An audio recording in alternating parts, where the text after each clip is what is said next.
Ikaw po, anong naisipan mo? Ba't ka nagpapaganto, sir? Ha? Ba't mo naisipan magpaganto? Wala eh, speechless. Ikwento mo na, sir, yung buhay mo para naman gumita yung vlog ko. Parang kay Jackie Honest. Sa mga ganito mong pagkakataon, kailangan may drama ng konti. Mga panahon walang-wala po siya. Oo. Naalala ko lang nung bata kami. Ayan, nagkakwento na, guys. Ayan, makinig kayo. Dali, pagpatuloy mo, dali. Nakita ko kung paano nagse-celebrate yung aking mga kapitbahay.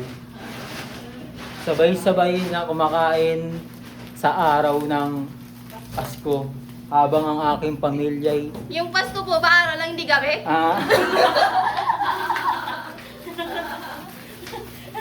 Mayroon kang nagpo-voice over na. Gabi tulog na, te. Gabi tulog na. Sige po, continue sa araw ng Pasko. wag na lang. Dali. Kwento mo na, dito kikita eh.